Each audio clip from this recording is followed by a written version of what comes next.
Dear student, आज हम इस वीडियो में just we are going to discuss about the exercise questions and answers which are given in your textbook chapter 2 of civics, role of government in health. So the first question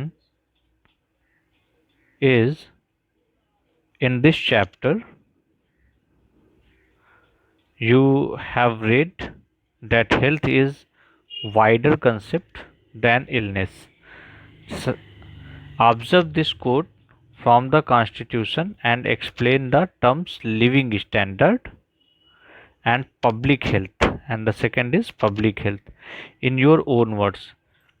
So, the statement is, an important aspect of the Constitution says it is the duty of the state to raise the level of nutrition and the standard of living and the improve public health.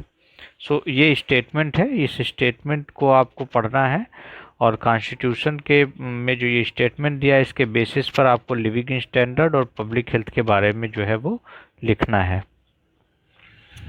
तो अगर हम answer की बात करें तो living standard जो है, living standard is defined as an individual's level of living. कोई व्यक्ति कैसे रहता है with regards to wealth, comfort, material goods and living in this context.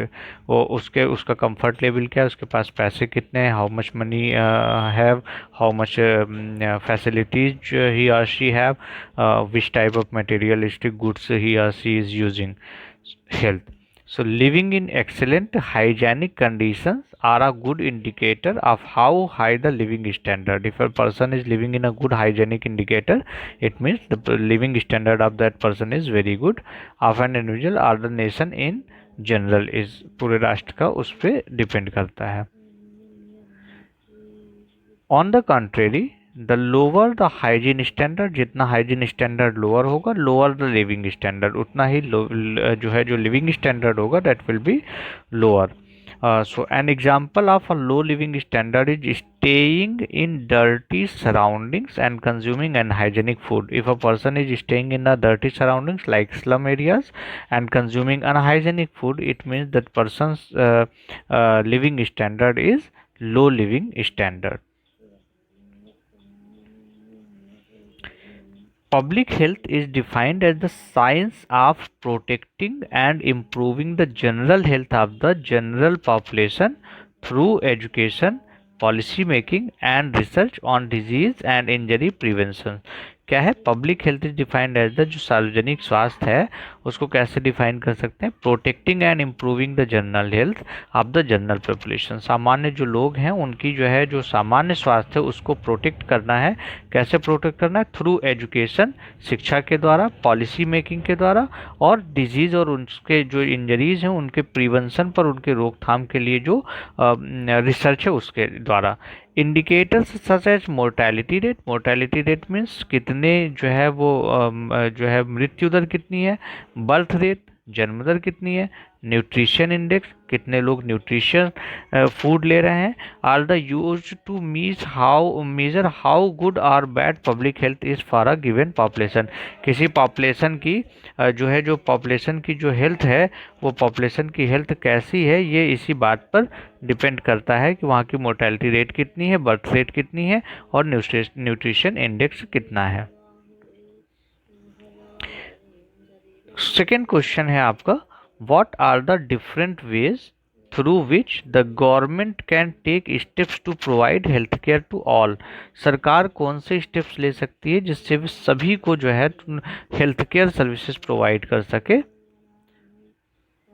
Answer है the government can take the following steps in providing basic health for its citizens। सरकार जो है अपने नागरिकों को अच्छी सुविधाएं देने के लिए can take these following the steps as we have seen in the case of Kerala government, that Kerala government have given 40% of its budget to the panchayat। So as in the case of Kerala, state government can empower local panchayat by funding them। In the process making them a self reliant health care unit. जब उनको पैसा दिया जाएगा तो वो गांव में, ग्रामीण इलाकों में भी एक प्रॉपर जो है वो हेल्थ केयर फैसिलिटीज़ को अवेलेबल करा पाएंगे। Government can lay emphasis on imparting education, सरकार एजुकेशन को बढ़ावा दे सकती है regarding health care to the local population, such as healthy habits and the benefit of a healthy life style. Healthy habit क्या क्या है और हेल्दी लाइफ स्टाइल कैसे जी जाती है, इसके बारे में लोकल लोगों को जो है वो एजुकेट करके, शिक्षित करके, अवेयर करके भी इसको प्रोवाइड करा सकती है। By providing sanitation, safe drinking water, sanitation and nutrition, sanitation जो है प्रोवाइड करा करके, safe drinking water, clean drinking water, पीने के साफ पानी को प्रोवाइड करके सरकार जो है लोगों को हेल्थी रख सकती है। And organization of the free health checkups a monthly basis will also play a crucial role, और साथ ही साथ सरकार को चाहिए कि हर महीने एक मंथली चेकअप कैंप लगाए जिसमें लोगों का जो है वो स्वास्थ्य जो है वो चेक किया जाए कि उनका स्वास्थ्य का स्तर क्या है।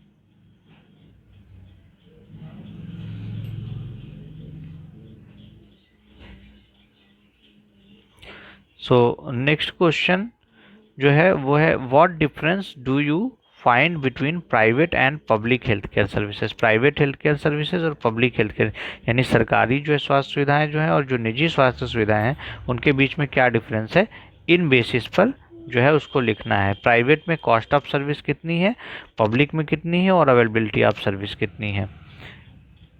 इसको आप देख सकते हैं कि जो प्राइवेट सेक्टर है वहाँ पर जो कॉस्ट ऑफ सर्विस है वो हाई है या वेरी एक्सपेंसिव है। अगर आप प्राइवेट सेक्टर में जाते हैं then cost is very high और वेरी एक्सपेंसिव।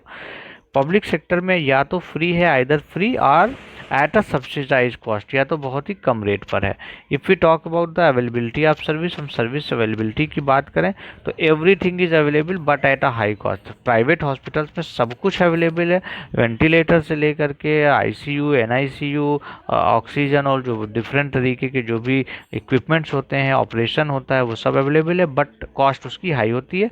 जबकि पब्लिक हॉस्पिटल्स में there is always a rush at public hospitals even though basic services are available, they are inadequate for the large number of patient visiting such hospitals। Public hospitals जो हैं वहाँ पर बहुत ज़्यादा भीड़ होती है, हालांकि उनके पास सर्विसेज होती हैं, बेसिक सर्विसेज अवेलेबल होती हैं बट वो इतनी ज़्यादा लोग वहाँ जाते हैं कि वो उनके लिए inadequate होती है, अपर्याप्त होती है। Next question is improvement in water and sanitation can control many diseases। Yes, improvement in water, safe drinking water और sanitation जो है जो ओपन डिफेक्शन की बात कर रहे हैं, ओपन डिफेक्शन फ्री करने की बात कर रहे हैं, तो ये अगर कंट्रोल कर लिया जाए तो it can control many diseases. Explain with the help of examples. तो हमने देखा था कि जो है वाटर बॉर्न डिजीजेज जो है और एयर बॉर्न डिजीजेज बहुत सारी होती हैं, तो यहाँ पर उसी को हम देंगे। So poor quality of water leads to a rise in many communicable diseases like cholera, typhoid and jaundice। In addition to that, the source of such poor quality of water often act as breeding ground for parasites and insects। आपने देखा है कि मच्छर भी जो है, जो आसपास अगर पानी जमा होता है तो पानी जमा होने की वजह से वहाँ पर मच्छर भी पैदा हो जाते हैं, जिससे डेंगू, चिकनगुनिया और इस तरीके के जो है जो डिफरेंट डिजीज़ें हैं वो होती हैं। Particularly stagnant water can cause mosquito to breed who are the agents of chikungunya, dengue and malaria etcetera. Eliminating these breeding grounds for parasites will prove crucial in improving the health condition of the population living nearby। If the population are living nearby any place where breeding ground है parasites के लिए, तो उसको जो है वो रोका जाना चाहिए। For example, let's consider the recent outbreak of dengue that happened in the city। Negligence on the part of the civic authorities in maintaining the canals and lakes leads to a surge in dengue and malaria cases across the city। जो canals हैं, जो lakes हैं, उनको जो है अच्छे से उनकी सफाई होनी चाहिए, आसपास जो पानी इकट्ठा होता है पानी नहीं इकट्ठा होना चाहिए, दवा का छिड़काव होना चाहिए। सारी चीज़ें करके इस तरीके के डिजीज़ेस को जो है वो रोका जा सकता है। Mosquito larva need stagnant water to grow. Mosquito larva जो है वो उसको पनपने के लिए स्टैगनेंट वाटर चाहिए, यानी पर रुका हुआ पानी चाहिए। सो इफ़ जो वाटर है वो रुका हुआ नहीं है, तो जो लार्वा है मॉस्किटो का, जो मच्छर का लार्वा होता है, वो कभी भी डेवलप नहीं हो पाएगा। Due to pollution and faulty waste management practices, these canals and lakes had turned into an ideal breeding ground.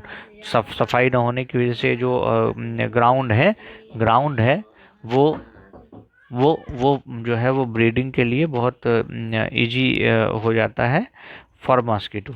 It was only after draining the canals and cleaning the lakes with the help of sewage. Sewage को साफ सफाई कर दिया जाए, sewage treatment plant लगा दिया जाए और साथ में कैनाल्स की सफाई कर दिया जाए, तो इसके जो इस तरीके की बीमारियां हैं उनको रोका जा सकता है। तो ये जो है आज के इसमें ये वीडियो थी, इसमें इतना ही था। Thank you.